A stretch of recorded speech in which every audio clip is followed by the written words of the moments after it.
Dans le cœur vibrant de l'Inde éternelle, là où les rivières murmurent les mantras du temps et où les montagnes abritent les secrets des dieux, un nom résonne avec une puissance unique, Shiva. Ni seulement dieu de destruction, ni simple ascète errant dans les forêts himalayennes. Shiva est l'alpha et l'oméga, le maître de la transformation, le danseur cosmique, le père du yoga et la source d'une énergie qui transcende les formes et les cycles. Aujourd'hui, partons ensemble pour une plongée au cœur du mythe de Shiva, figure complexe, multiple et fascinante, pilier de la Trimurti hindoue et incarnation du pouvoir purificateur du changement. Dans la tradition hindoue, l'univers repose sur un trépied divin, Brahma le créateur, Vishnu le préservateur et Shiva le destructeur. Mais attention, ici, destruction ne signifie pas chaos ou malheur. Elle signifie libération, renouveau, purification. Shiva détruit pour que la vie puisse recommencer, pour que le cycle du samsara, naissance, vie, mort, renaissance, continue son éternel mouvement. Contrairement à Brahma, souvent effacé, ou à Vishnu, protecteur de l'ordre cosmique, Shiva est une figure marginale et paradoxale. Il vit dans les forêts, loin des palais. Il est vêtu de peau de bête, couvert de cendres et orné de serpents. Il danse dans les flammes, mais médite dans une paix absolue. C'est cette ambivalence qui le rend si profondément humain et divin à la fois. On dit que Shiva a 1000 noms, 1000 formes, 1000 visages. Parmi ses aspects les plus célèbres, Nataraja, le danseur cosmique, dont les mouvements créent et détruisent l'univers. Sa danse, le Tandava, est une chorégraphie sacrée, où chaque geste symbolise une loi cosmique. Pashupati, le seigneur des bêtes, maître des instincts, des forces sauvages que Shiva ne nie pas, mais dompte avec une sagesse absolue. Ardhanarishvara, fusion divine de Shiva et de sa parèdre Parvati.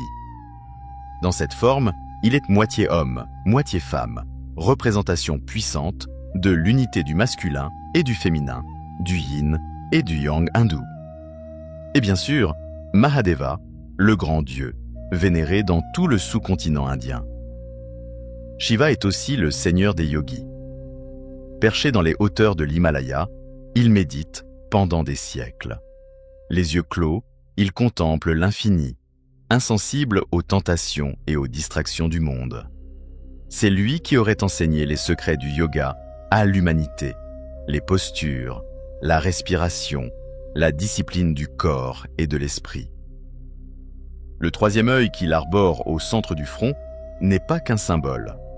Il représente la conscience éveillée, l'accès à une réalité au-delà du visible.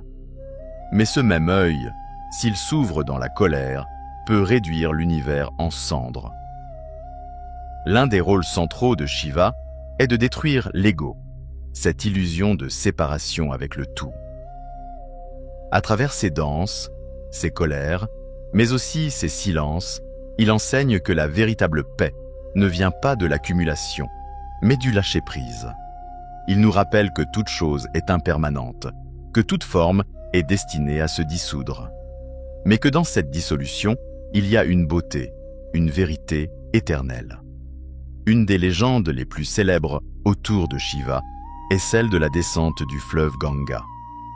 Le roi Bhagirath suppliait les dieux de faire descendre le fleuve céleste sur terre pour purifier les âmes de ses ancêtres. Mais la puissance du Gange risquait de fracasser la planète. Alors, Shiva accepta de recevoir le flot divin dans sa chevelure. Il retint la violence du courant et laissa s'écouler les eaux en rivière douce, donnant naissance au Gange terrestre, fleuve sacré aux vertus purificatrices. Ce geste de compassion montre un Shiva protecteur, père de l'humanité, bienveillant malgré sa puissance destructrice. Shiva est aussi un époux. Son histoire d'amour avec Parvati, la déesse de la montagne, est l'un des grands récits mythologiques de l'Inde. Parvati, réincarnation de Sati, l'épouse précédente de Shiva, entreprend une longue pénitence pour reconquérir le cœur du dieu ermite. Touché par sa dévotion, Shiva l'accepte à ses côtés. Ensemble, ils forment le couple divin par excellence, équilibrant renoncement et fécondité, méditation et maternité. De leur union naissent deux divinités majeures, Ganesha, le dieu à tête d'éléphant, et Kartikeya, le dieu guerrier. Shiva est aussi le destructeur du mal. Lors du barattage de l'océan cosmique, pour extraire l'amrita, le nectar d'immortalité, un poison mortel, le halahala remonta à la surface. Aucun dieu n'osait le toucher. Mais Shiva, sans hésiter, absorba le poison pour sauver l'univers. Par son pouvoir, il le retint dans sa gorge sans l'avaler, ce qui fit bleuir sa gorge, lui valant le nom de Nelakanta, celui à la gorge bleue. Il incarne ici le sacrifice suprême, le courage absolu. Chaque élément de son apparence a une signification.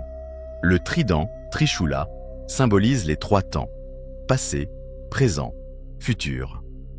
Le croissant de lune sur son front évoque le temps cyclique. Le damaru, son petit tambour, est le son de la création. Le serpent autour de son cou est la kundalini, l'énergie vitale. Le tigre, sur lequel il est assis, représente la domination de l'instinct. Le lingam, forme abstraite, est le symbole de Shiva dans les temples, représentant l'union de l'énergie et de la conscience. En Inde, des milliers de temples sont consacrés à Shiva. Certains lingams sont naturels, d'autres façonnés dans des temples millénaires. Le plus célèbre est peut-être celui de Kedarnath, au cœur de l'Himalaya, ou celui de Chidambaram, où l'on célèbre sa danse cosmique. Chaque année, des millions de pèlerins marchent pendant des jours pour rendre hommage à Mahadeva, chantant son nom, Om Namah Shivaya. Ce mantra, considéré comme un des plus puissants, signifie « Je m'incline devant Shiva ». Une fois par an, la nuit entière est dédiée à Shiva. C'est Maha Shivaratri, la grande nuit de la transformation. Les fidèles jeûnent, chantent, méditent jusqu'à l'aube, espérant obtenir la grâce du destructeur de l'ignorance. C'est durant cette nuit sacrée que Shiva aurait épousé Parvati, mais aussi qu'il aurait dansé sa danse cosmique, annonçant la fin d'un cycle et le début d'un nouveau monde. Au-delà des textes anciens, Shiva vit encore dans le cœur des hommes et des femmes. Il est un guide pour ceux qui cherchent le silence, pour ceux qui embrassent le changement, pour ceux qui refusent les dogmes rigides.